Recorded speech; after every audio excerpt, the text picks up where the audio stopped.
Quand vous installez pour la première fois le DaVinci Resolve sur une station, il est vivement recommandé d'aller, dans un premier temps, faire un tour dans les préférences du Resolve.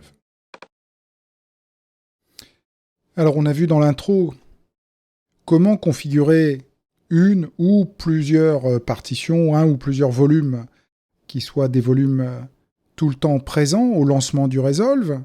On avait vu aussi que, en cochant cette petite case, on faisait apparaître dans le Media Storage l'ensemble des disques et des partitions et de tous les volumes, y compris les clés USB et les disques réseau qui étaient connectés sur la station. Mais il y a quelque chose de complémentaire qu'il est important de savoir, c'est que si d'aventure ce volume, vous êtes par exemple sur un système Mac et que vous allez vous connecter sur un système PC, Windows, eh bien dans ce cas, il est très important de renseigner ici cette colonne.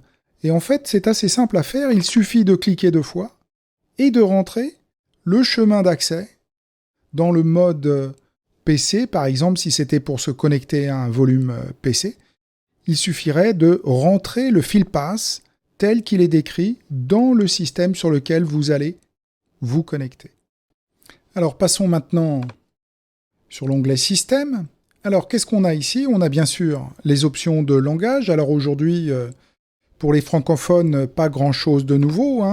Pour les autres, il y a eu des langages qui ont été ajoutés, et on voit ici notamment depuis la 12.5 apparaître l'espagnol. Une chose assez importante ici est la mémoire qui est préallouée pour le Resolve. Alors à quoi elle sert cette mémoire ? Elle sert en fait à afficher extrêmement rapidement les images qui sont processées. Par défaut, la valeur ici est de 4 Go. On considère qu'une station avec moins de gigas de mémoire ne fonctionne vraiment pas bien. Quand on a des grandes quantités de mémoire, à partir de 64 Go, on peut se permettre de pousser cette mémoire-là au maximum, ce qui aide à la lecture. On a vu aussi qu'on pouvait cocher la possibilité de démarrer le Resolve en mode multi-utilisateur. On a vu les avantages de ça. Il y a aussi une autre petite case à cocher en dessous qui est la possibilité d'avoir un fond gris. Alors pourquoi ça ? Parce qu'en fait le gris du Resolve d'origine n'est pas exactement un gris neutre et que si vous avez envie d'avoir une interface totalement neutre, eh bien il faut cocher cette option. Comme ça. Et l'option sera prise en compte au redémarrage de Resolve après avoir sauvé les options. On a en dessous une petite partie qui est purement informative et qui nous dit sur cette station sont connectées en fait 3 cartes vidéo. Ce sont toutes des cartes CUDA, ce sont toutes des GTX. On a une GTX 650 et 2 GTX 780 Ti. Ce qui est important de noter, c'est que la première carte, ici, la GTX 650, est dédiée uniquement à ce qu'on appelle Graphic User Interface, c'est-à-dire ni plus ni moins que l'interface utilisateur, c'est-à-dire ce que vous voyez sur l'écran de l'ordinateur. Donc une carte dédiée uniquement pour brancher le visuel, l'interface, et 2 cartes qui sont dédiées au calcul CUDA. Alors on reviendra dans le tuto hardware sur l'avantage et l'inconvénient de travailler en CUDA ou en OpenCL.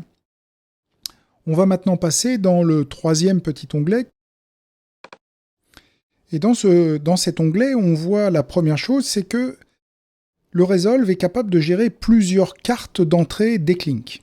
Alors ici, sur cette station, il y a une carte Decklink qui est connectée, qui est une 4K extrême.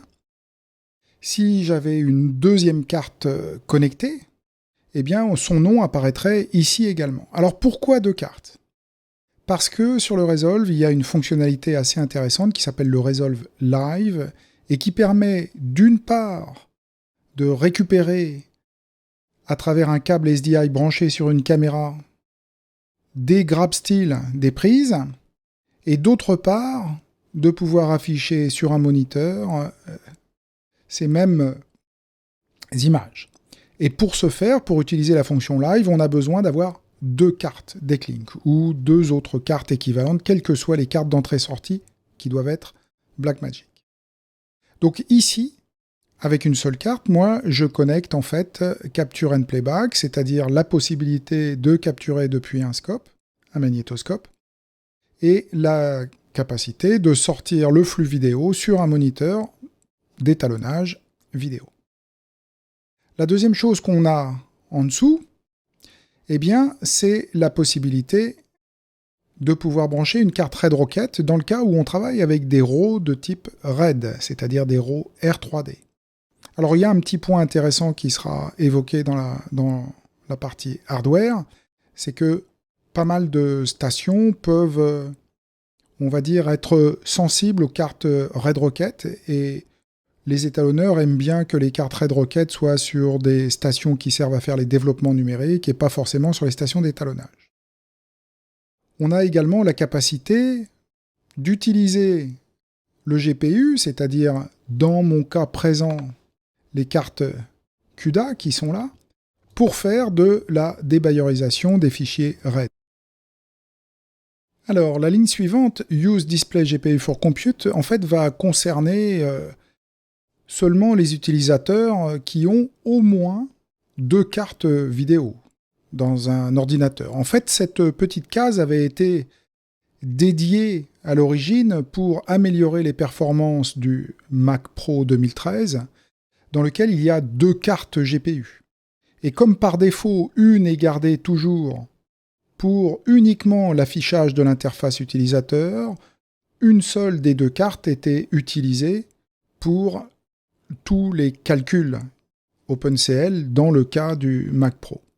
Eh bien, en cochant cette case, en fait, on demande au système d'utiliser les 2 cartes, de garder ce qui est nécessaire pour l'interface utilisateur, et d'utiliser le reste de la puissance GPU pour faire les rendus et l'affichage des corrections en temps réel.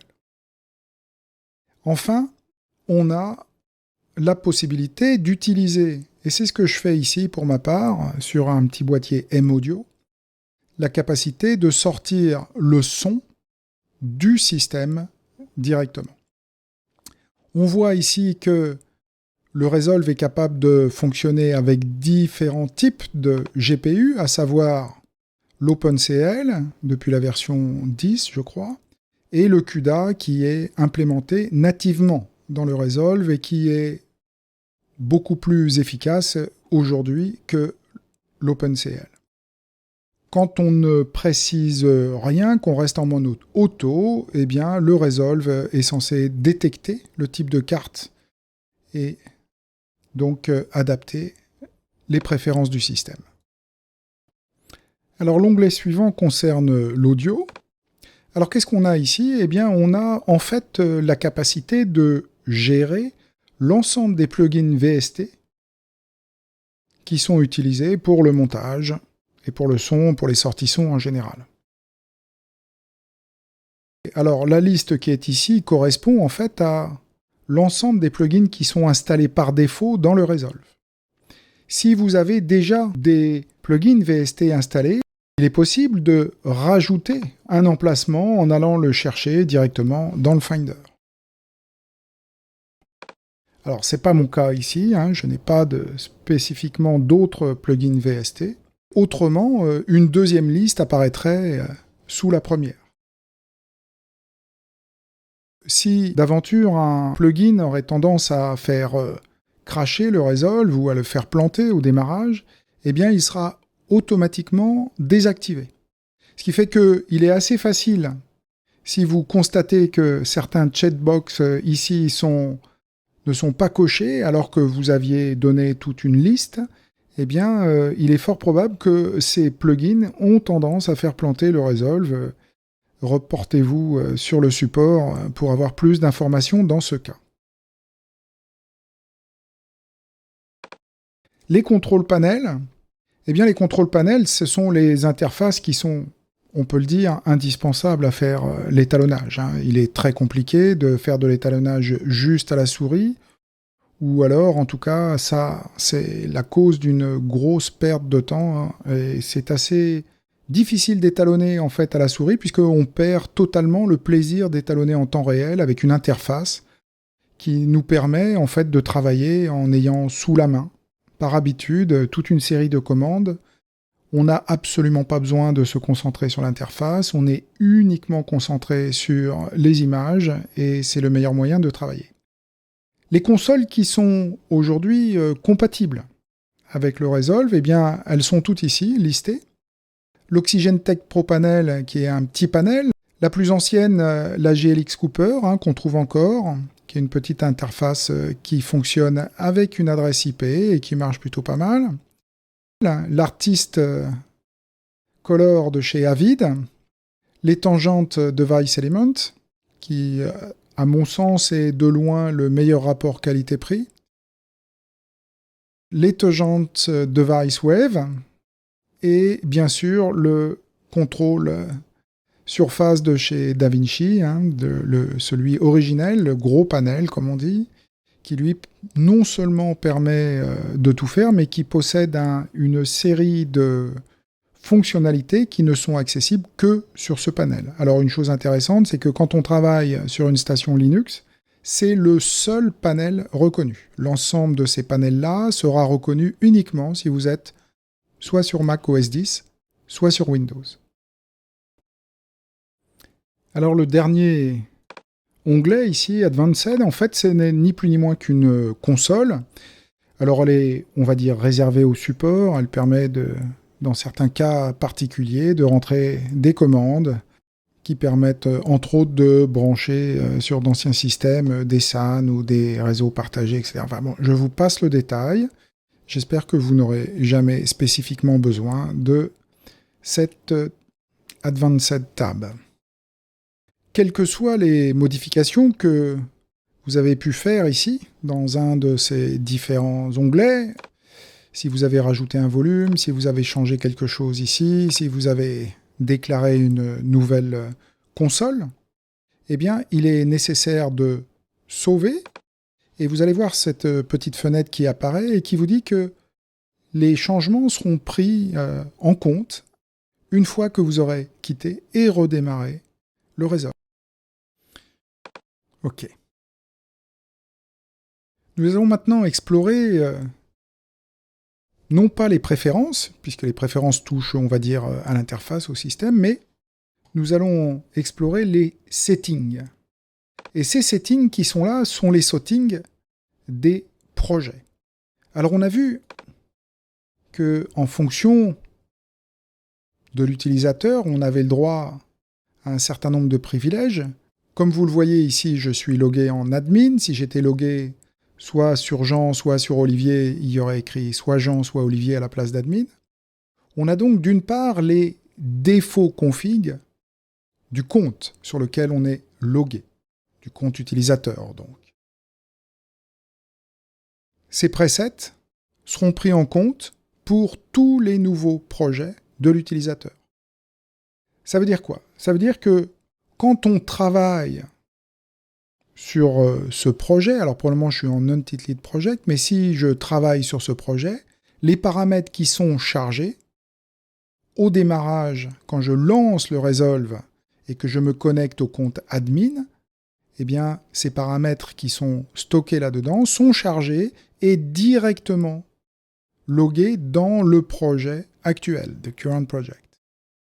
Donc ça, c'est une chose très importante. Si je veux modifier quelque chose dans une config admin, eh bien, je sélectionne ce preset.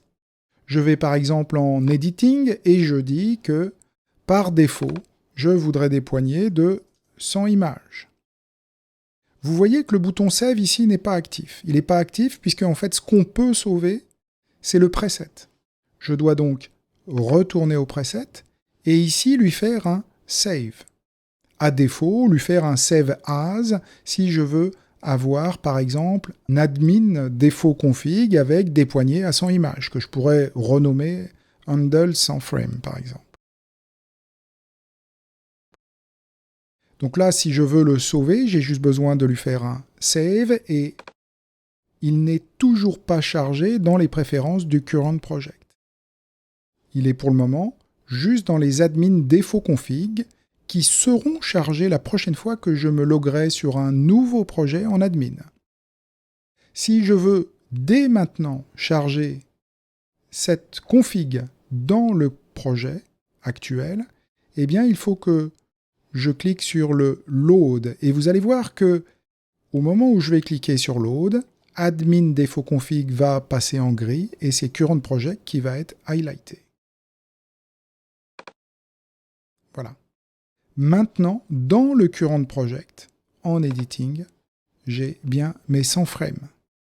On va le refaire rapidement pour que les choses soient claires. Dans l'admin config défaut, je voudrais maintenant que ce soit 24. Je reviens ici. Admin défaut config va être sauvé. J'ai donc maintenant en editing 24. Et dans mon current project, en editing, j'ai bien 100. Et je veux maintenant charger cet admin défaut config dans le current project. Je fais un load. Je suis maintenant sur le current project. Et si je viens en editing, vous voyez que je suis passé à 24. Donc, les presets, à tout moment, on peut en créer des nouveaux.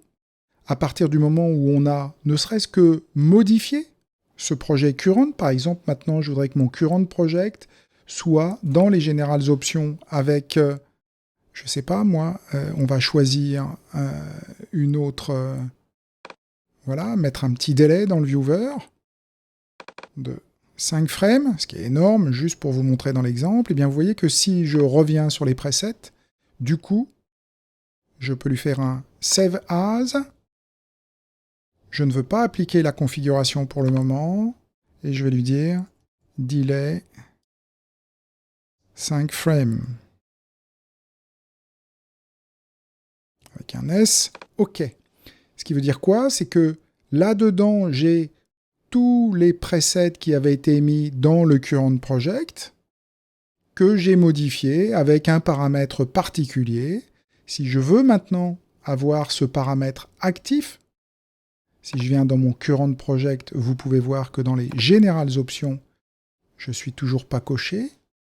Si je veux maintenant charger ce paramètre, je vais le loader. Et vous voyez maintenant que dans mon current project, si je vais dans les générales options, j'ai bien le paramètre de cocher. On peut également choisir n'importe quel preset créé, à défaut de ceux qui sont installés par le Resolve. On peut prendre les nouveaux presets, bien sûr, et les supprimer.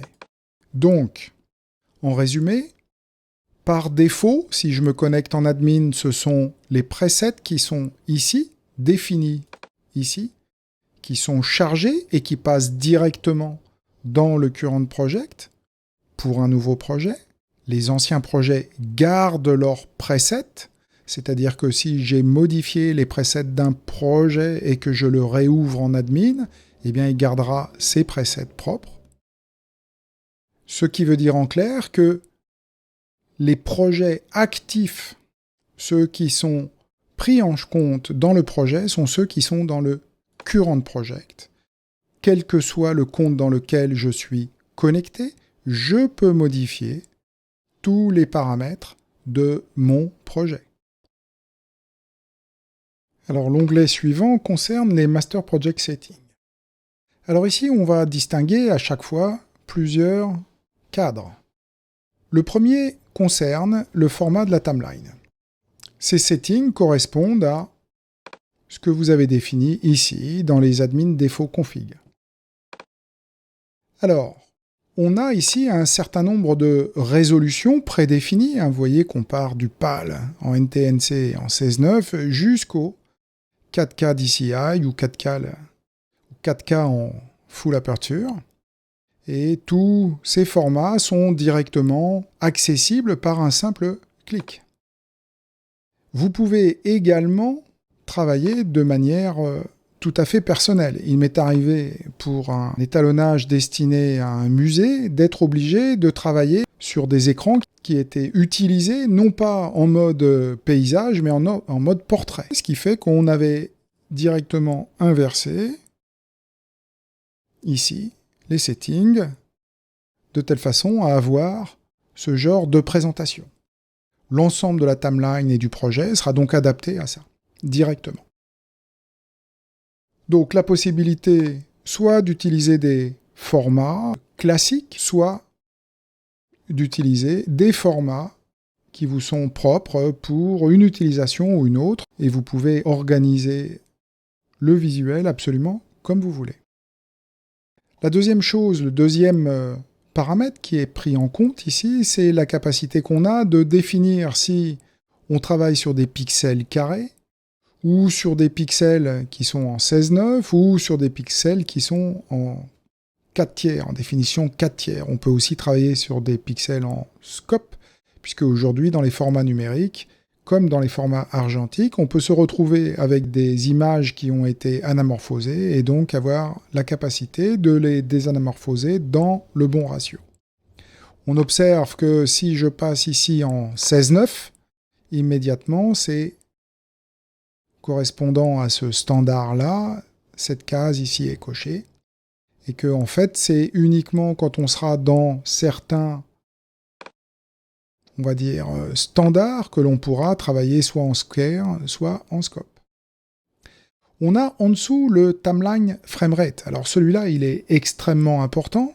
Pourquoi ? Parce que c'est probablement l'un des rares paramètres, si c'est pas le seul, que l'on ne peut plus modifier à partir du moment où on a mis ne serait-ce qu'un seul média dans le media pool.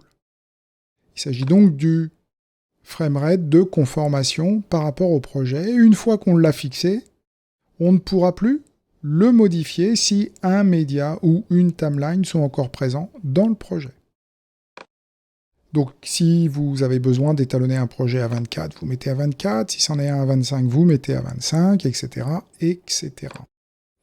Alors on notera au passage que dans le cas d'une conformation faite avec un fichier de type AF, XML ou FCP XML, ce timeline framerate sera directement configuré en fonction des paramètres qui seront indiqués dans le fameux fichier de conformation. Dans le cas d'une conformation avec une EDL, ce sera à nous de bien préparer les settings ici pour être sûr que la conformation se passe bien. Voyons plus bas le playback framerate. Alors celui-là, c'est très simple, c'est à quelle vitesse défile la tête de lecture sur la timeline. On notera au passage que, comme dans tous les logiciels de montage, on peut travailler avec les touches JKL, que si on appuie une fois sur la touche L, on sera dans le playback framerate, que si on rappuie une deuxième fois, on va accélérer, etc., etc. Donc celui-là, ce paramètre-là, est totalement indépendant de celui-là au sens où on peut fixer un framerate de conformation et un framerate de playback totalement différents.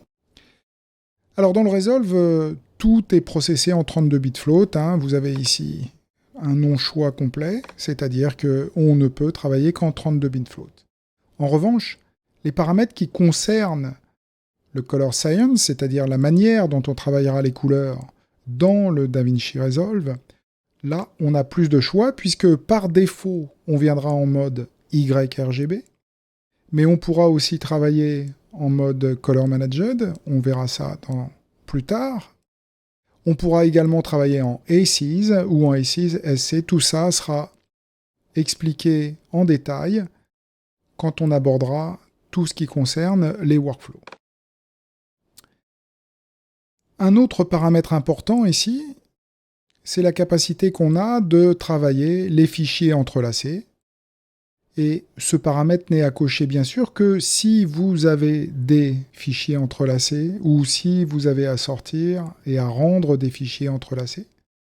D'ailleurs, on notera que dans la partie Deliver, on a également une case à cocher de ce type pour le rendu des fichiers. Alors pourquoi cette case à cocher ? Eh bien parce que, en fonction des corrections qu'on fera sur les fichiers, on ne travaillera pas les rendus trame par trame, mais on les travaillera en global, ce qui peut amener, on va dire, certaines approximations de rendu, spécifiquement si vous voulez les sortir en fichiers entrelacés.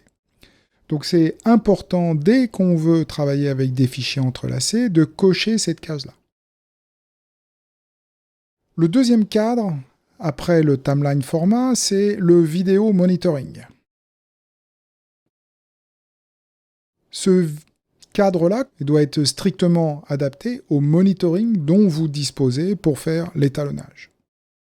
Je m'explique. Si votre monitoring est capable d'afficher du 24p, vous pouvez cocher le 24p. S'il est capable de travailler avec un flux 444 en SDI, ce qui est le cas en général avec 2 flux SDI, eh bien, s'il peut rentrer cette double sortie 444 SDI, vous pouvez bien sûr la cocher, etc., etc., etc. Classiquement, sur un petit moniteur d'étalonnage, vous êtes sûr d'avoir un single link ou un dual link. Le quad link, en fait, sera utilisé quand on travaille sur des monitorings en 4K, où on a besoin de sortir de la carte Decklink avec une petite carte fille 4 flux 1K qui vont composer le flux 4K. La gestion des niveaux, qui sera abordée également dans les fonctions avancées de gestion de niveau, correspond à l'affichage dans le monitoring soit des niveaux vidéo, c'est-à-dire que le noir n'est pas à 0 mais il est à 64, le blanc n'est pas à 1024 mais il est à 940 dans le cas d'une sortie en 10 bits, alors qu'en full, effectivement, on va du noir jusqu'au blanc de 0 à 1023. Voilà. Ici aussi, directement adapté aux capacités de votre DAL vidéo sur le monitoring, je ne parle pas de l'interface utilisateur, je parle bien du moniteur vidéo et de la sortie SDI qui est attachée, ou HDMI d'ailleurs, eh bien vous pouvez travailler soit en 8 bits, soit en 10 bits, soit en 12 bits, le 12 bits étant actif depuis la version 11, me semble-t-il, de mémoire, et adapté en fait à la projection DCI qui est en 12 bits. Classiquement, quand on travaille dans ce qu'on appelle les grandes salles, avec des projecteurs DCI derrière nous, eh bien, on travaille en 12 bits. Quand on travaille sur un monitoring d'étalonnage classique, aujourd'hui, on travaille en 10 bits. Et si vous avez vraiment un vieux moniteur avec une dalle en 8 bits, eh bien, il est souhaitable d'adapter les réglages ici pour lui. Quand on travaille sur des petites stations, on a la possibilité de rendre inactif toute l'interface utilisateur durant les playbacks. C'est-à-dire, par exemple, si j'ai une forme avec un contour, un outline, eh bien, elle ne sera pas mise à jour dans un playback. C'est-à-dire que je pourrais visualiser mon playback sans voir ça et sans mettre à jour les mouvements de cet overlay. Autrement, on a ici cette petite case à cocher qui permet de voir en fait tout type de visualiseur dans la sortie.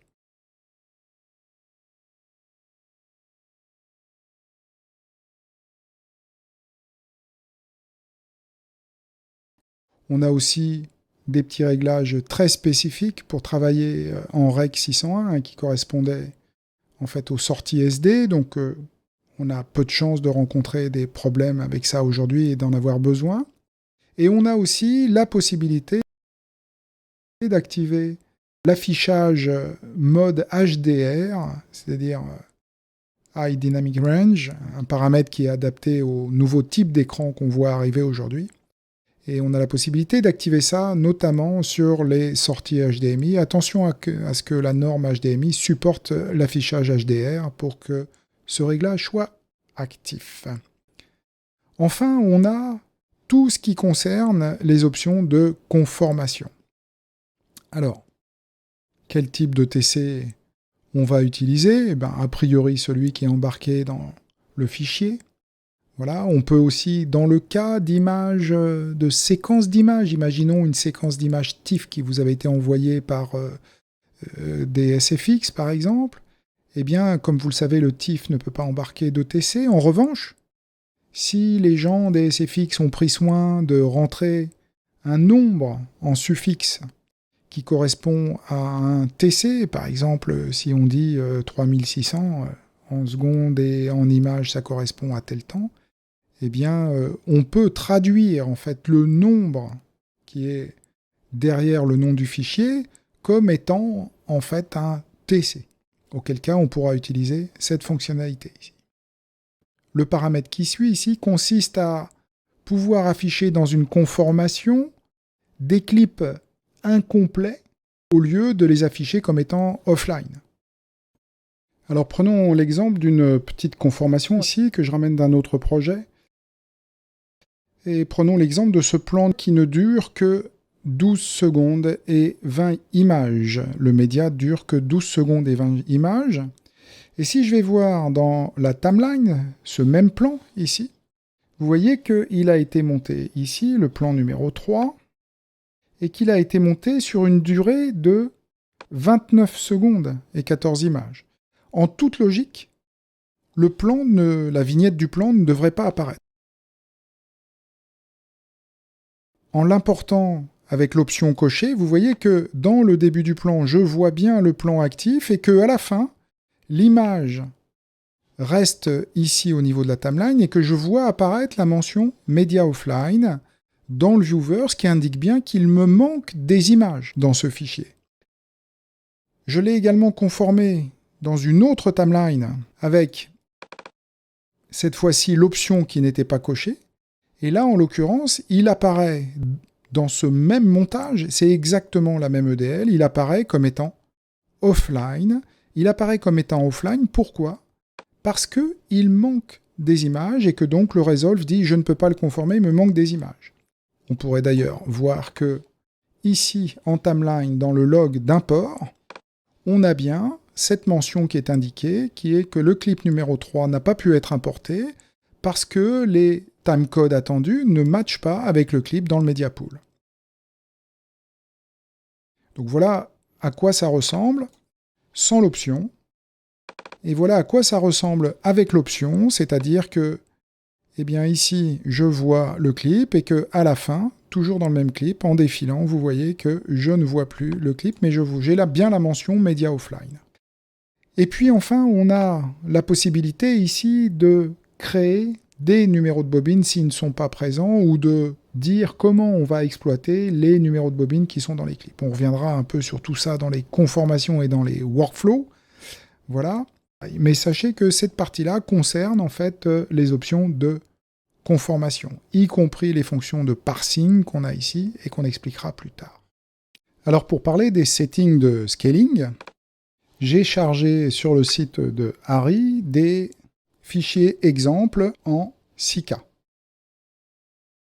Alors, par défaut, les paramètres de scaling viennent comme vous les voyez ici. C'est-à-dire, s'il y a des resize à faire, on optimise pour le playback, on utilise un mode proxy défini, la débayorisation est faite pour marcher au mieux en playback, et on désentrelace avec un paramètre qui est normal. Le paramètre I demande beaucoup plus de ressources processeurs et ne fait pas toujours une vraie différence sur, on va dire, une grande majorité de médias. Quelquefois, c'est intéressant d'utiliser, mais la plupart du temps, en normal, on a un résultat tout à fait satisfaisant. Par défaut, on est dans un paramètre qui est le Scale Enter Image to Fit. Ça veut dire qu'on ne perd aucun pixel entre la taille du média d'origine et le preset de la timeline qui a été spécifié ici. Enfin, pour les sorties, a priori, on est exactement comme la sortie de la timeline. À tout moment, on peut choisir un format ou un autre, y compris des sorties qu'on pourra remplir ici manuellement. Mais par défaut, on vient comme ça, avec toujours cette idée qu'on ne perd aucun pixel sur la sortie. Revenons maintenant aux détails du premier cadre ici qui concerne la manière dont les médias vont être traités et transformés dans le resolve quand leur taille, leur résolution n'est pas la même que celle de la résolution de la timeline. Par défaut donc, on va dire que le process est optimisé pour que le playback soit le plus fluide possible. C'est-à-dire que, en fait, on est dans un mode bilinéaire quand on est en playback, et dès que le playback s'arrête, on est en sharper, c'est-à-dire d'avoir la meilleure définition possible. La différence qui existe entre le bilinéaire et l'Optimize for Playback, c'est que le bilinéaire reste bilinéaire tout le temps, alors que celui-là, dès que le playback s'arrête, on passe dans un algorithme de scale qui est, on va dire, beaucoup plus précis que le bilinéaire. Pourquoi Sharper ou Smoother? Eh bien, en fait, le Sharper, imaginons que nous ayons un média qui soit HD et qu'on veuille mettre dans une timeline en 4K ou plus grande. Il faudra utiliser le Sharper, puisque en zoomant dans l'image, on va avoir tendance à l'adoucir. En revanche, le Smoother travaillera exactement à l'inverse. Imaginons que nous ayons un média de 6K et que nous voulions le mettre dans une timeline HD. Eh bien, dans la timeline HD, il paraîtra naturellement beaucoup plus piqué, et donc on utilisera un algorithme Smoother. Alors le paramètre suivant, qui consiste à pouvoir écrire par défaut, on va dire des presets de scaling, il ne sera actif que si vous avez enregistré ces presets en color. Par exemple ici, si je vais en color et que je vais dans les paramètres ici de sizing, je vois que j'ai un preset ici qui est actif et qui s'appelle 90 clockwise de 100%. Donc ce paramètre en question qui a été créé dans ce projet, eh bien en fait, ou dans un autre projet d'ailleurs, puisque les presets seront partagés avec les différents projets d'un même utilisateur, si je retourne ici et que je décide d'activer ce preset par défaut pour tout le projet, je retrouve ici le nom du preset et donc je peux l'activer directement pour tout le projet. Alors la démarche serait exactement la même si nous avions fait un preset en sortie. Dès qu'on fait du blanking, on pourrait avoir des problèmes sur les bords d'image, entre le bord d'image et le noir. En laissant le paramètre par défaut sur auto, on n'a quasiment jamais de problème. On peut le forcer si c'est nécessaire en le mettant sur on ou au contraire le désactiver parce qu'on veut absolument qu'il n'y ait aucun traitement à ce niveau-là. Quant à la débayorisation, on y reviendra un peu plus en détail dans les workflows, mais globalement, comme toujours dans le Resolve, elle est optimisée pour le playback. On peut utiliser des filtres plus piqués en fonction des mêmes arguments qu'on a expliqués pour les resize, ou plus doux.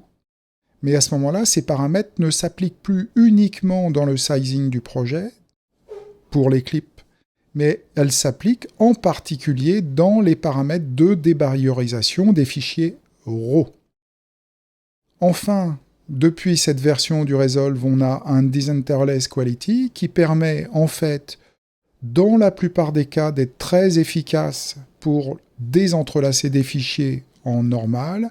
Il arrive que quelquefois, sur certains types de fichiers particuliers, le fait d'activer une qualité high permet d'avoir de meilleurs résultats. Il faut savoir que dès qu'on active le high, on est beaucoup plus gourmand en ressources processeurs et que donc on peut ralentir de manière significative le rendu en temps réel.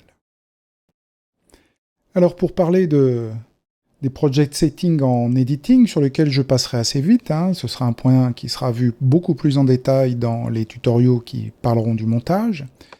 Mais malgré tout, nous allons en parler un petit peu. Un peu plus loin que tous ces petits presets de base qui sont extrêmement simples et qui sont quelle est la durée par défaut d'un générateur qu'on a amené, ou d'une transition, ou d'une image fixe, ou du pré-roll ou du post-roll. Les poignées par défaut et la manière dont on veut bouger rapidement des clips, combien d'images à chaque fois. Mais il y a une chose sur laquelle on va essayer de travailler un peu plus précisément, parce que c'est un point important à bien comprendre, qui est en fait le retime process, qui est ici. Et pour ça, on va ouvrir en fait un nouveau projet. Je vais donc sortir de là, et je vais aller vous appeler un petit projet que j'avais préparé ici, dans lequel en fait j'ai tout simplement créé 3 bins différents, en fonction du framerate d'un média. Ce projet, par défaut, on va le mettre à, disons, 25 images.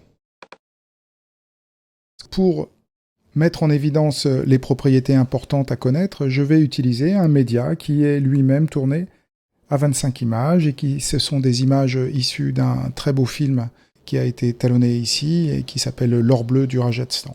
Ce média-là, donc, je vais l'amener dans les 3 bins que j'ai préparés ici. C'est-à-dire, je vais l'amener une fois dans le bin marqué 30 images, une fois dans le bin marqué 25 images, et une fois dans le bin marqué 24 images. Dans celui qui est 24 images, je vais aller sur les clip attributes, lui préciser que ce média, je veux qu'il soit lu à 24 images. Celui-ci, c'est le clip par défaut, c'est-à-dire j'ai respecté son framerate, je n'y touche pas. Celui-là, je vais imposer la lecture à 30 images. Comme vous pouvez le voir, ces clips sont sonores. On les a ici. Si je mets en lecture. Voilà. Et donc, tout le problème va être de savoir comment est-ce qu'on va pouvoir gérer ce son si on a un clip qui n'est pas directement dans le framerate du projet, qu'ici j'ai précisé comme étant à 25. Alors, la lecture, je vais la faire également à 25 par défaut, et donc je vais configurer mon moniteur de telle façon à ce qu'il lise lui aussi les clips à 25 images. On se retrouve donc avec un projet construit à 25 images dans lequel je vais amener un clip à 24. Vous pouvez voir qu'ici, l'information est passée à 24. Un clip à 25 et un clip à 30. Il s'agit donc bien du même clip. On a juste changé ces clips attributes pour qu'ils apparaissent à différents framerates dans la timeline. Afin de distinguer facilement chaque média, on va leur donner une couleur. Bleu pour celui qui est à 24 images. Vert pour celui qui est à 25, c'est-à-dire dans son framerate initial. Et peut-être un violet pour celui qui est à 30. Ce qui fait que maintenant, je vais pouvoir créer ici une nouvelle timeline directement en amenant ces 3 clips. Celui qui est à 24, celui qui est à 25, donc qui est vert, et celui qui est à 30, ici. Alors déjà, première chose importante à constater, ça va être la durée respective de ces clips. Celui qui est à 30 dure maintenant, pour 1298 images, il dure 43 secondes et 8 images. Celui qui est à 25, il a toujours bien sûr le même nombre d'images, alors que sa durée est de 51 secondes et 23 images. Celui qui est à 24, 54 secondes et 2 images, et toujours le même nombre d'images, bien évidemment. Donc première chose importante à bien comprendre, dès qu'on aura des retime à faire dans une timeline, c'est que le Resolve, lui, va réfléchir par rapport à 2 choses. Le framerate initial déclaré, et il raisonnera toujours en nombre d'images. Maintenant, une fois que j'amène ce média dans un projet qui a un framerate bien déterminé, qu'est-ce qui va se passer dans les transformations par image? On va donc aller voir nos settings en editing, et la première chose qu'on voit, c'est que dans le retime process, par défaut, on est dans un mode qui s'appelle Nearest. Alors je pourrais ici choisir la manière dont les images sont interpolées dans le projet, et donc poser par défaut un Nearest, un FrameBlend ou un Optical Flow, qui sont 3 systèmes différents qu'on va mettre en évidence tout de suite après. Et d'expérience, pour ma part, j'ai tendance à ne jamais venir toucher en fait ces settings-là, mais aller les ajuster plutôt directement en edit. Voyons ça de plus près. Première chose, pour changer ces settings, il suffit de sélectionner un des clips, de passer dans l'inspecteur, en cliquant, en sélectionnant le clip et en passant ici dans l'inspecteur. Voilà. Et soit de lui dire effectivement je suis dans les project settings, soit effectivement je suis en iRest. Alors pour celui qui est par exemple à 24 images, eh bien si je regarde et que je 1, 2, 3, 4, 5, 6, 7, 8, 9, 10, 11, 12, 13, 14, 15, 16, 17, 18, 19, 20, 21, 22, 23, 24, 25, etc., etc. Et vous avez vu que j'ai en fait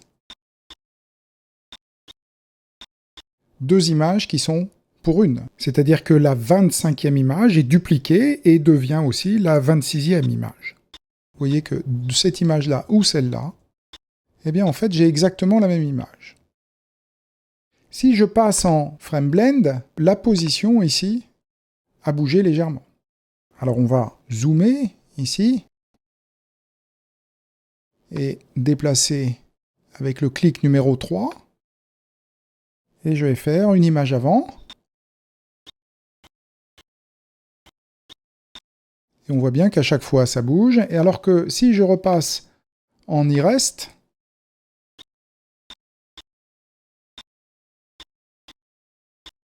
vous voyez que celle-ci et la précédente, ou la suivante, c'est deux images. On peut se fier à la lecture du TC à 1 seconde. L'image suivante, c'est exactement la même en iRest. Si je passe maintenant en Optical Flow, vous voyez bien qu'entre 1 seconde et 1 seconde 01, on a bien des différences. Alors qu'est-ce qui se passe en fait en Optical Flow ? Eh bien le Resolve va faire un morph entre chaque image, ce qui fait que chaque image est une nouvelle image créée par le système en Optical Flow, c'est-à-dire en fait un morph entre deux images. Et si je reviens en Frame Blend, en réalité, on a à chaque fois des différences, et le Resolve va essayer de faire deux images fondues. Alors c'est un peu difficile à voir, là on le voit bien par exemple sur ces images-là. Voilà. Ok. Sur ces mêmes images, si je passe en Optical Flow, vous voyez que j'ai ça ou ça, on a deux images beaucoup plus précises. On aura des limites à l'Optical Flow qui seront en cas de reflet. J'essaierai de vous montrer ça plus tard dans un autre tutoriel, mais en tout cas, comprenez qu'on a trois modes extrêmement différents. Je peux rester au Project Setting, et quel que soit le mode choisi dans les Project Settings, déjà la première chose qu'on peut voir, c'est que si on regarde ici la forme d'onde, je vais un petit peu zoomer dans la timeline, pomme plus, et je vais enlever le Media Pool ici, et cette librairie, de telle façon à ce que on ait plus le détail, Shift Z, voilà, je suis zoomé au maximum. Si vous observez ici, entre 24 pour ce petit pic de son et la fin du clip, ici 25 et la fin du clip, et ici, à 30, il n'est plus là. Ce qui veut dire en clair, c'est que si j'écoute le son de ces trois clips, qui sont passés le premier à 24 alors qu'il était à 25, le deuxième qui n'a pas bougé, et le troisième qui est passé à 30 alors qu'il était à 25, et bien en fait le son, lui, ne s'est pas ajusté directement.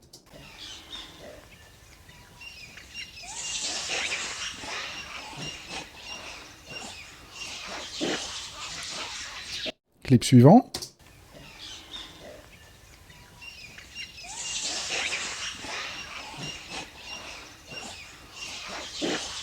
Rien ne bouge. Clip suivant.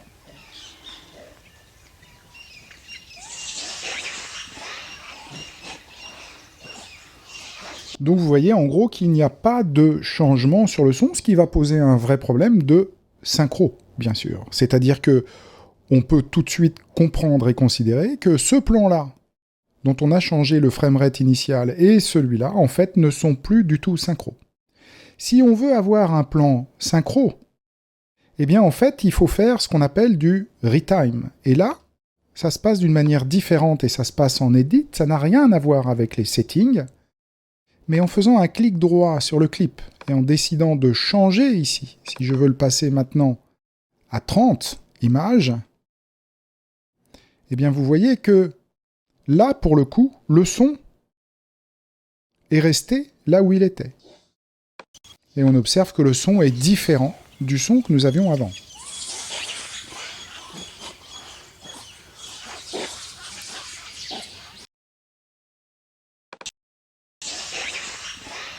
Là, il est plus grave qu'ici. Donc, deux choses bien différentes à bien comprendre. Si je prends un clip à 25, que je le déclare à 24 et que je l'amène dans une timeline à 25, eh bien, si le son était embedded, vous voyez qu'il n'a pas bougé. Il est toujours sur la même durée. Et donc, on perd la synchro sur le son. Si en revanche, je prends un même clip et que je lui change par les paramètres de retime sur le clip sa vitesse, eh bien le son s'adapte. Donc ça, c'est une chose très importante à comprendre par rapport aux settings.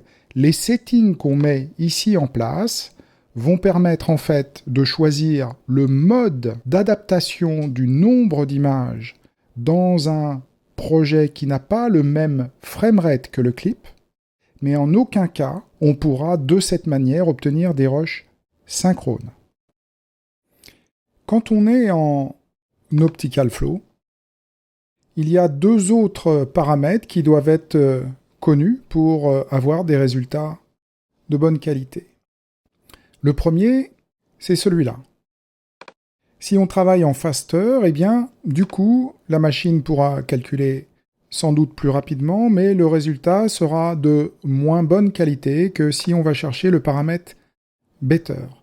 Alors, il est toujours difficile d'apprécier exactement, en fait, les avantages et les inconvénients d'un setting ou d'un autre. Pour ma part, j'ai l'habitude de, bien sûr, comparer de visu sur un moniteur vidéo le résultat, mais aussi régulièrement, pour me rendre compte des différences, eh bien, je vais en fait faire différents rendus que je vais comparer en mode différence dans une timeline.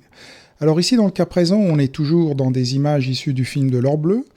J'ai en fait modifié sur un clip la vitesse pour la passer à 8 images au lieu des 25, donc une modification conséquente par rapport au framerate.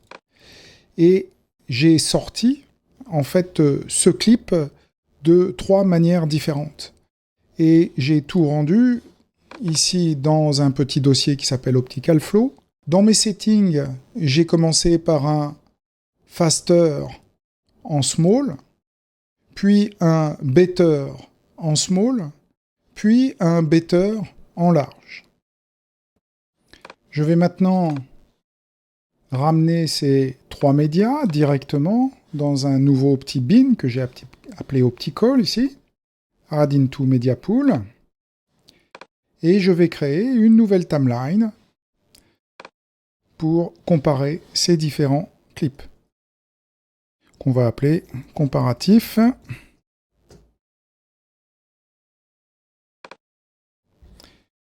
Et pour les comparer simplement et savoir exactement ce que je regarde, eh bien en fait je vais venir dans celui-là et commencer par comparer le better et le faster en small. J'amène le premier dans la timeline. On revient au début du plan ici. Puis on va prendre le faster qu'on va poser place on top. Et maintenant je vais passer le clip du dessus en mode différence. Et ça va me permettre d'observer en fait quelles sont les parties qui sont différentes d'un mode à l'autre. Je vais faire exactement la même chose avec le better large. On revient au début du plan, ici, et le better small. Lui, de la même manière, je vais le passer en mode différence. Et on pourra comparer les deux. Pour comparer plus simplement les deux modes en couleur et en plein écran sur un bon écran vidéo, j'ai l'habitude de créer immédiatement ici un compound clip, celui-là qu'on appellera better large small,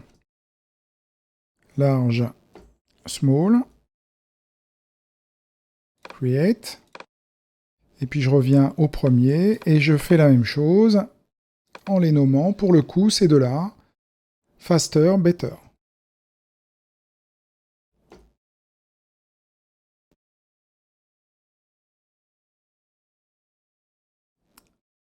Alors, comme on est en mode différence, l'ordre ne compte pas réellement.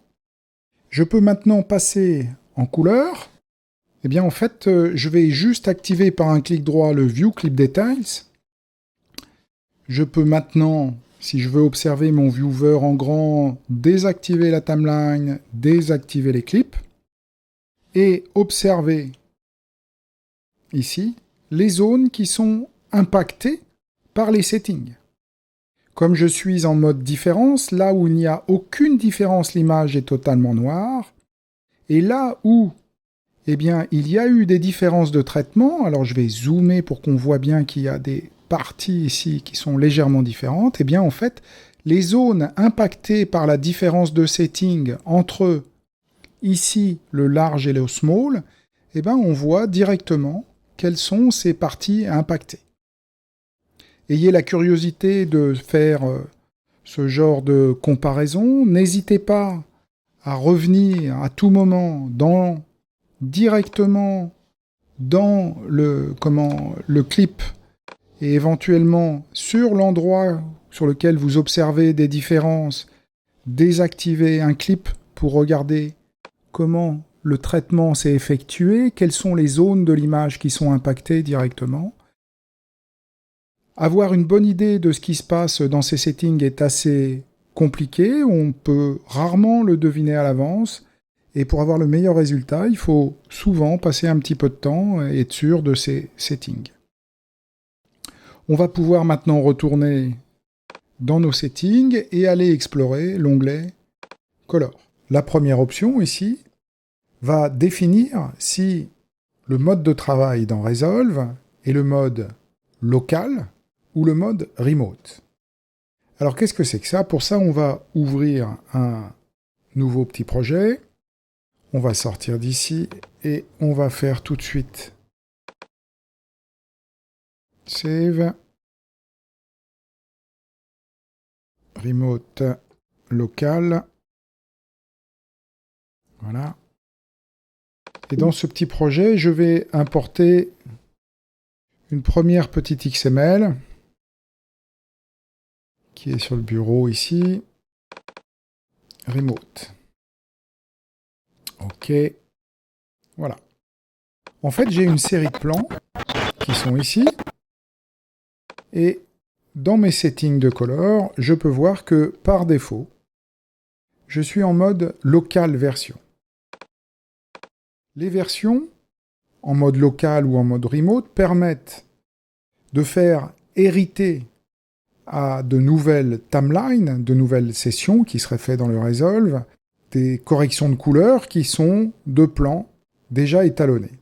Alors à quoi ça nous sert? En fait, ça sert, imaginons qu'on ait à faire un long métrage documentaire, suivi d'une version télé, suivi de bande-annonce, suivi de teaser, etc. Tout ça, bien sûr, étant construit et fait sur les mêmes images, eh bien, il peut être intéressant et commode de faire l'étalonnage sur la version la plus longue, qui est censée déjà regrouper quasiment tous les plans qui seront dans la version 52 minutes, tous ces plans étant très probablement également dans les teasers, bandes-annonces, etc. Vous voyez ici que pour voir les versions en cours, en fait, on doit faire un double-clic sous la vignette. Premier double-clic, je vois le nom du plan. Deuxième double-clic, je vois s'il y a des versions ou pas. En l'occurrence, ici, il n'y a pas de version d'étalonnage. Mais vous voyez que la version par défaut qui est cochée est une version locale. Si maintenant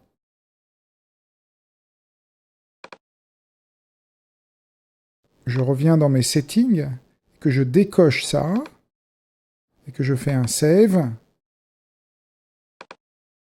nous sommes toujours sur cette version active, puisqu'il n'y a pas eu de nouvelle version de fait.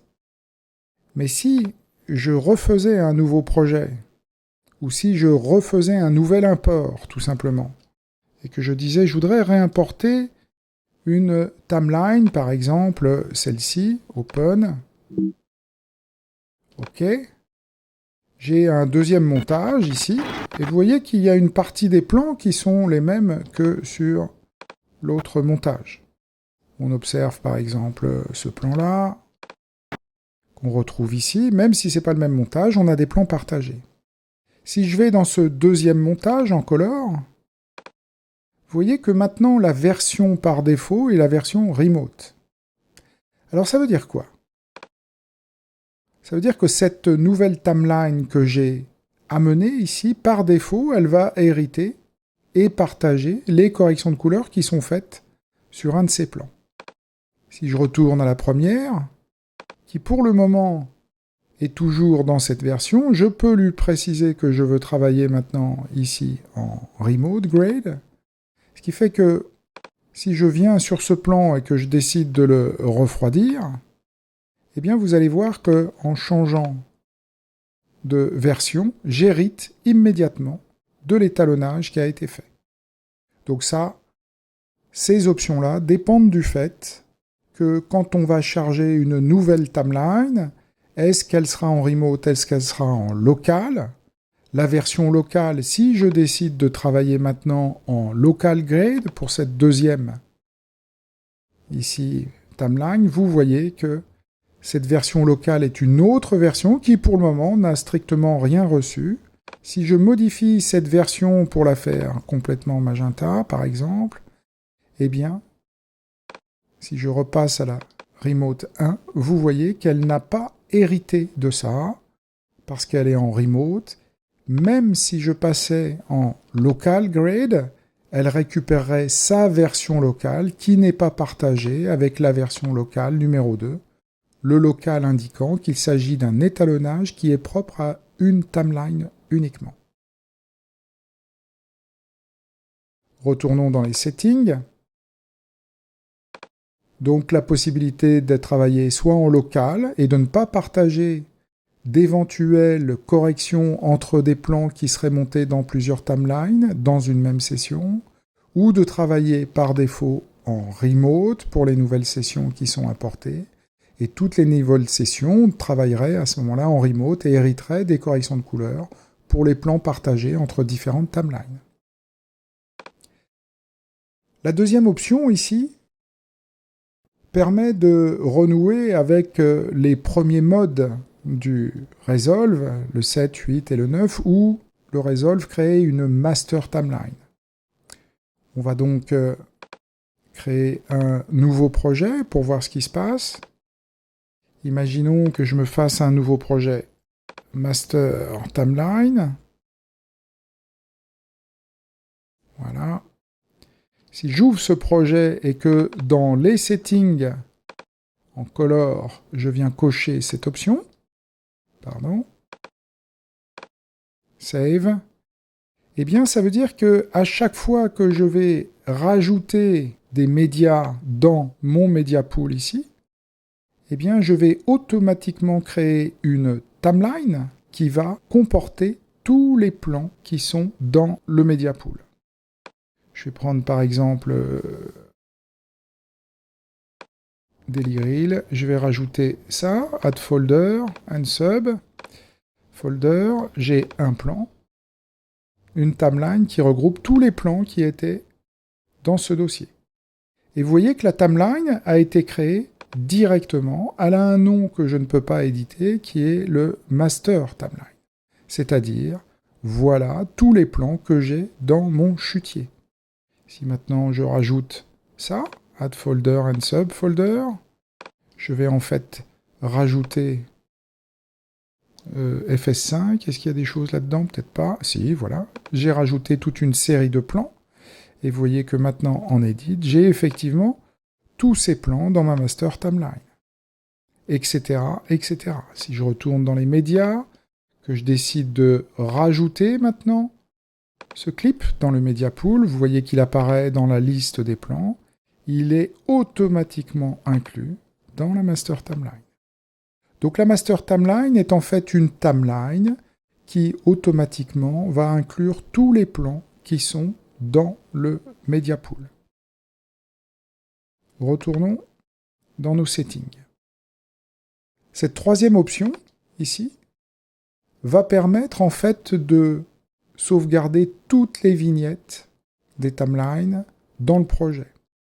On va alourdir les projets, mais on va aussi, pour des longs projets, on va, au moment de l'ouverture, avoir déjà toutes les vignettes du projet sauvegardées. Ce qu'on perd en temps d'enregistrement, on va le gagner en temps d'ouverture. Toutes les vignettes qui existent ici, dans le projet, en color, sont sauvegardées au moment où je fais la sauvegarde, ce qui fait que le Resolve n'a pas besoin de le régénérer à l'ouverture.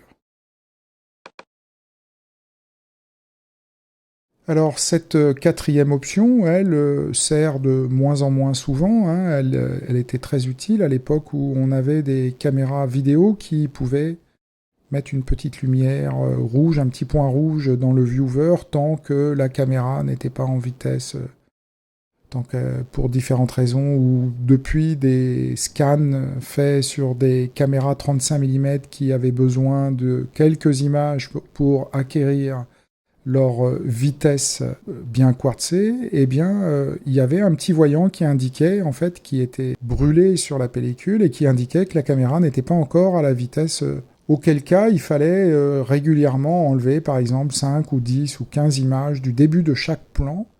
Et ici, il suffisait de rentrer, par exemple, 5 ou 15 ou 10 pour que ces images soient automatiquement enlevées au début de chaque plan. L'option qui suit, Next Scene Switch to the Visible Track, va intervenir quand il y aura plusieurs pistes sur une timeline. Pour voir comment fonctionne cette option, on va commencer par créer une nouvelle timeline, ici en Edit. Voilà, on va l'appeler Switch. Et je vais venir ici et je vais prendre une série de plans que je vais poser, qu'on va amener dans la timeline. Et puis après, je vais prendre celui-là, que je vais aller placer au-dessus. Place on top.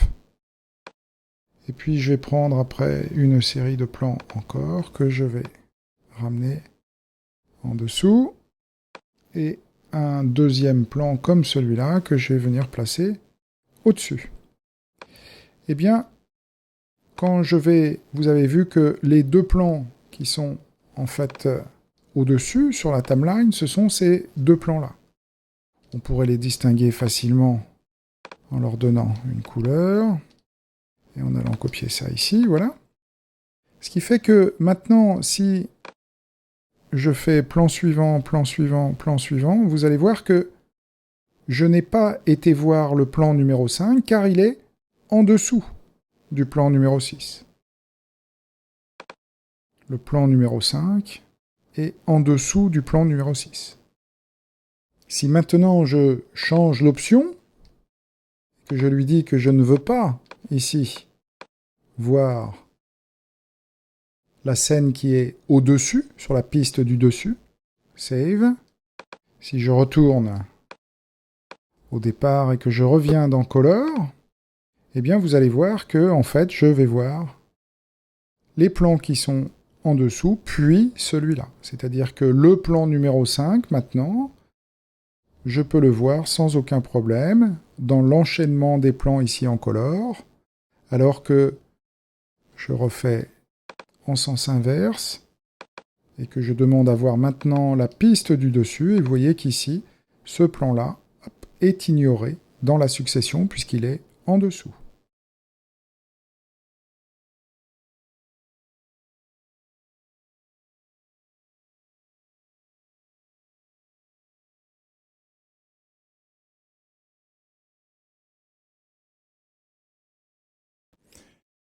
Alors le setting suivant qu'on a ici à régler, c'est un setting qui ne va concerner que le grand panel, le DaVinci Control Surface, et qui va concerner la manière dont sont appliquées les ripple values, c'est-à-dire les corrections de couleurs qui seront appliquées en mode ripple, et de la manière dont elles vont s'appliquer d'un plan à l'autre. Alors en fait, on a 4 modes possibles. Quand on est dans le premier cas, exact values change, ça va tout simplement dire que si on a bougé une valeur de x à y, eh bien c'est cette valeur entre les deux qui sera appliquée à la suivante. Quand on change la deuxième option au pourcentage des valeurs changées, eh bien on appliquera en fait le même principe, ou bien on appliquera l'unité de valeur, c'est-à-dire si je passe de 0,8 à 0,9, ça veut dire que je ferai une modification de 0,1 par exemple, ou bien on fera toutes les valeurs qui seront copiées, c'est-à-dire qu'on remplacera les valeurs de la cible par les valeurs de la source. Donc, quelque chose qui s'applique uniquement à travers le DaVinci Control Surface, le grand panel. Les profils dynamiques, eh bien, en fait, à chaque fois que on modifie des valeurs en animation, on peut le faire de manière dynamique en faisant d'un point B à d'un point A, et on peut choisir quel est le profil par défaut que l'on va utiliser. Alors comment ça se passe? Pour le voir, eh ben, on va retourner ici dans la timeline, et je vais par exemple prendre ce plan, passer en animation, en keyframe ici, on va agrandir cette fenêtre en allant cliquer sur ce petit bouton, et je vais dire dans le premier node, par exemple, je voudrais appliquer, eh bien on va mettre un Circle Windows ici, et je voudrais l'animer, je clique ici, et du coup maintenant dès que je vais bouger en fait la forme, puisque c'est le Circle Windows que j'ai animé, eh bien vous voyez qu'il me crée une clé. Si je le rebouge à un autre endroit, si je le rebouge à un troisième endroit, quelles que soient les modifications que je fais dessus bien sûr, eh bien il me crée une clé dynamique. Et en fait ce sont les attributs qui permettent de passer de là à là, qu'on va pouvoir modifier en allant cliquer, en sélectionnant une clé ici, et en disant « Je veux changer les dynamiques attributs ». Et vous voyez que les valeurs qui sont ici, que je peux modifier comme ça, et qui vont me faire des transitions différentes, eh bien ce sont ces valeurs-là que l'on peut paramétrer ici par défaut dans cette partie-là. C'est-à-dire que si je lui dis maintenant, eh bien, les valeurs par défaut, ce sera 5 et 9, je le sauve, eh bien, ce seront les valeurs qui seront prises par défaut quand je vais faire de nouvelles clés ici de ce côté. Retournons au setting. Alors, le point suivant, c'est ici, Luminance Mixer Default to 0. Alors, petit retour sur ce qu'est le Luminance Mixer, déjà. On va sauver ça, donc vous voyez que l'option n'est pas cochée.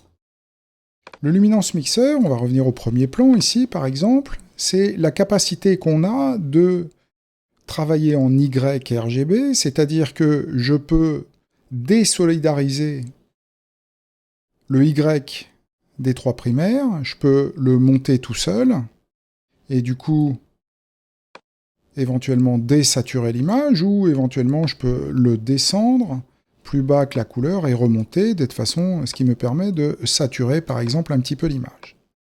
Ce paramètre par défaut, quand on ouvre le Resolve, il est toujours à 100%, c'est-à-dire qu'on tient compte à 100% de cette balance entre le Y et le RGB. On peut bien sûr doser ça. Et quand on veut avoir systématiquement le LumMix à défaut, ça veut dire qu'en fait, on veut travailler non pas en YRGB, mais en RGB, tout simplement.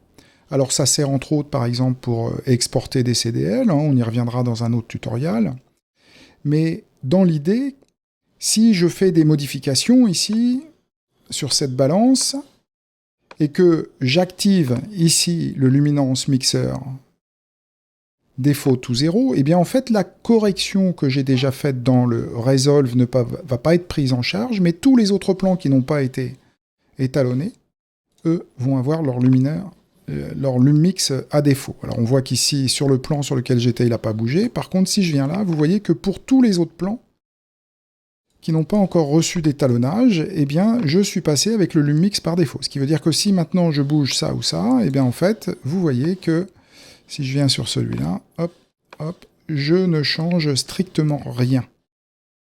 J'ai peu malgré tout, le faire manuellement, remonter ici, et tenir compte de ça. Mais la règle est la suivante, tous les plans qui ont déjà été étalonnés ne seront pas touchés par ça, et tous les plans qui n'ont pas encore été étalonnés seront affectés par ce paramètre. Rien ne m'empêche éventuellement de modifier ce paramètre. On va continuer sur les settings, et on a ici le Master Reset Maintain RGB Balance, et ce paramètre-là est uniquement dédié à le grand panel, le DaVinci Control Surface. Et en fait, il va permettre de gérer différemment les resets, comme vous allez le voir sur les illustrations qui suivent.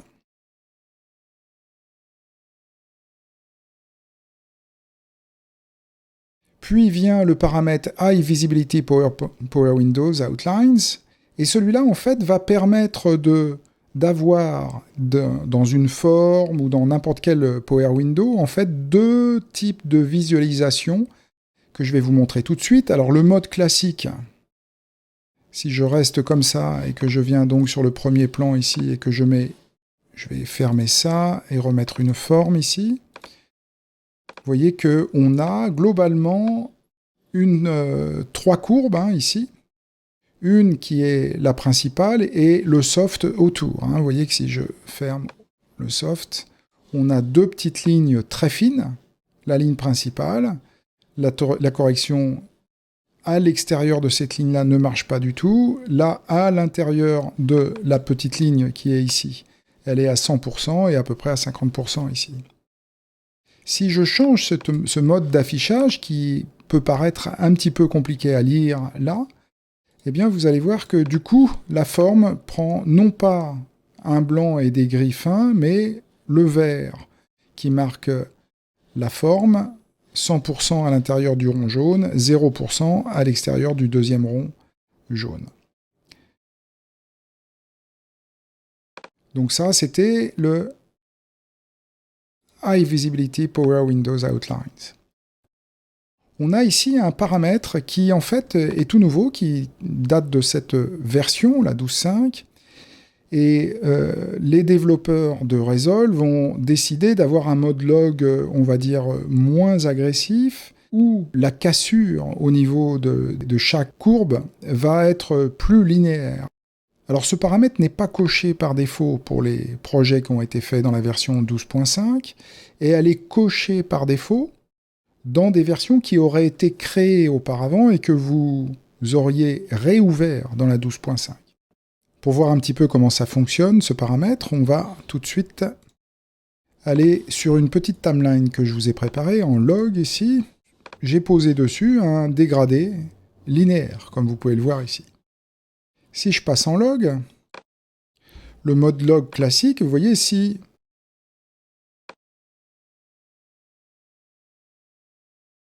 je monte et je descends les highlights, on voit en fait que la cassure qui s'opère à partir d'un certain niveau, ici, est linéaire. C'est-à-dire qu'au-dessus, on n'a pas de vraie déformation. Si je fais la même chose en bas, vous voyez que j'ai la même manière de bouger pour les 30% inférieurs. Et au milieu, je vais avoir une cassure assez souple entre les 30 du bas et les 40 du haut. Ça, c'est le nouveau mode log, tel qu'on l'a maintenant ici dans la version 12.5. Alors si on veut mettre en évidence le comparatif des deux façons de travailler en mode log, on peut retourner ici dans les settings, activer le mode Legacy, sauver, et imaginons que maintenant je descende voilà, jusqu'ici, cette valeur. On peut observer la manière dont la courbe ici travaille en haut, dans les highlights. Et si je reviens ici et que je décoche et que je save, observez ce qui va se passer ici. Et vous voyez que maintenant, en fait, la cassure est complètement différente.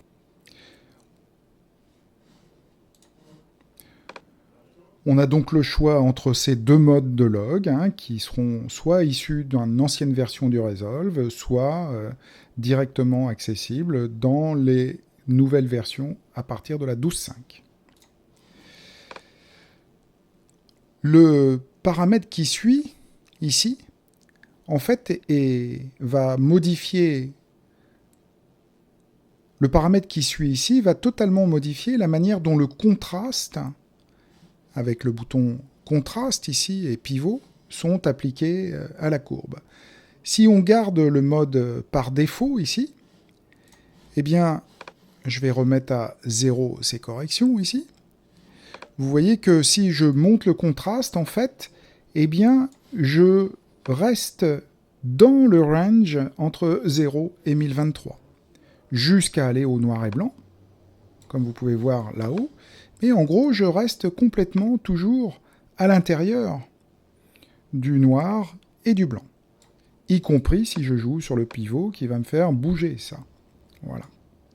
En revanche, si je viens cocher, décocher, en revanche, si je viens décocher ça et que je sauve, eh bien, vous voyez qu'immédiatement, le réglage n'est plus limité au noir et au blanc, et donc je vais forcément clipper les informations. C'est-à-dire que si je monte mon contraste, vous voyez que du coup, j'ai perdu une partie des noirs, une partie des blancs, que je pourrais bien sûr éventuellement bouger, comme ça. Et si je viens en dessous, en revanche, c'est sûr que je ne perdrai rien. Si le contraste est inférieur à 1, je ne perdrai pas d'informations. Et je peux continuer aussi avec le pivot de faire bouger ce contraste, soit vers les hautes lumières, soit vers les basses lumières. Donc ce mode ici permet d'être sûr que les réglages que l'on fait ne nous font pas sortir du range noir-blanc. Je sauve, et vous voyez que, du coup, la courbe limite dans le range.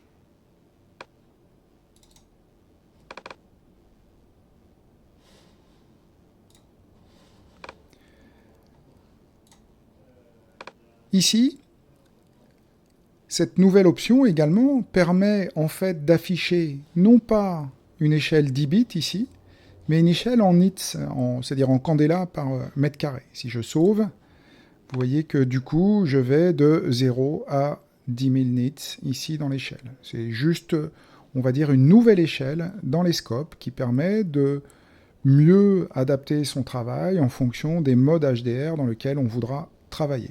Le HDR pour High Dynamic Range, qui sont en fait les nouveaux modes de monitoring qui sont en train de se mettre en place en ce moment. Le Color Picker, en fait, eh bien, par défaut, il vient dans le mode DaVinci Resolve. Il y avait un ancien mode qui correspondait au DaVinci 2K, qui est une très ancienne version du logiciel. Pour les habitués du DaVinci 2K, il est possible d'aller cocher cette version.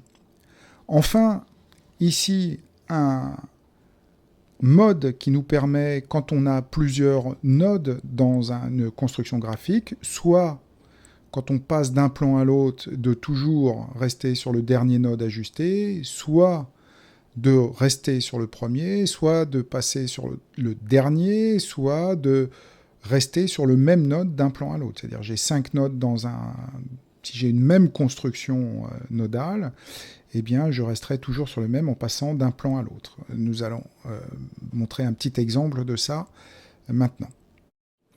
Donc, je vais commencer par ce premier mode-là.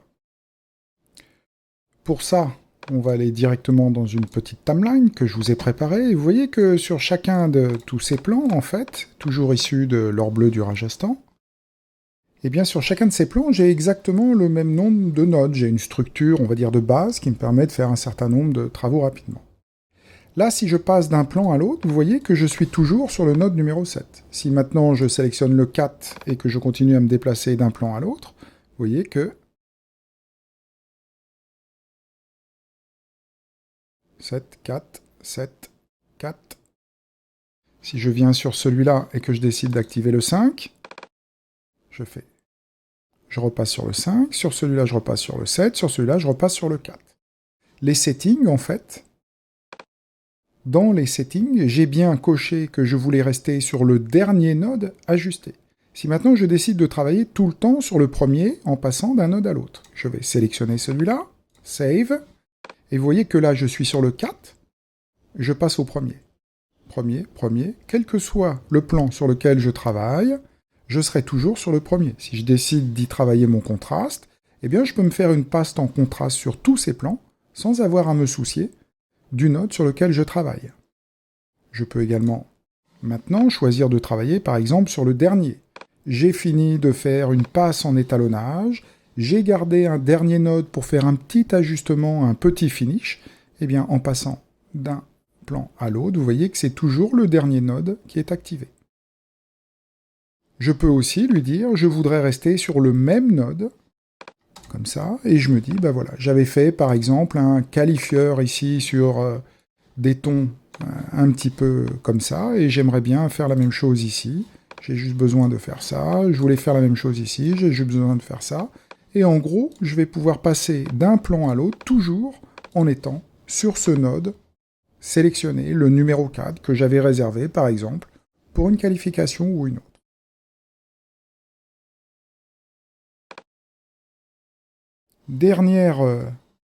Dernier cadre ici dans lequel on va pouvoir travailler, et dans lequel on va pouvoir fixer des settings, eh bien, c'est le Printer Light Step Calibration. Alors en fait, ce mode est, on va dire, très agréable à travailler pour les gens qui ont connu l'étalonnage en RGB et en argentique dans les labos, puisque ce n'est ni plus ni moins qu'une correspondance avec les points de lumière qu'on appliquait aux tireuses. Et alors ça correspond ni plus ni moins, en fait, à ce qu'on appelle les offsets, ici. C'est-à-dire qu'en fait, ces valeurs qui sont là sont celles que vous retrouvez ici, et les densités vont être implémentées en points un par un si je laisse mes settings comme ça. Je vais activer les Printer Light Hotkey, ce qui fait que vous voyez que maintenant ici, si j'appuie sur la touche du clavier numérique, la touche numéro 7, je vais monter d'un point le rouge. Sur la touche numéro 8, un point de vert. Sur la touche numéro 9, un point de bleu.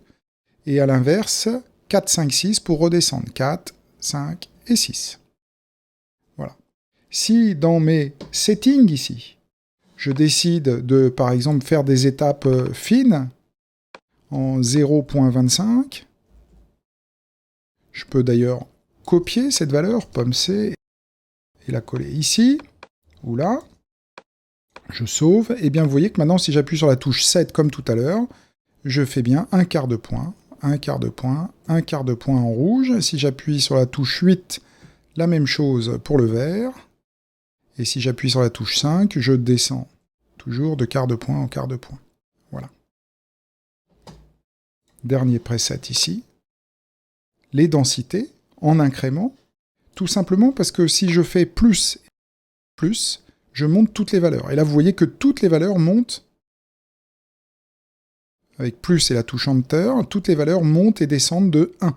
J'aurais pu également les faire bouger par le même incrément de 0,25. Save, je reset tout ça, et vous voyez que maintenant, si je fais la touche plus, eh bien toutes mes valeurs sont montées d'un quart de point, la touche Enter, elles sont descendues d'un quart de point.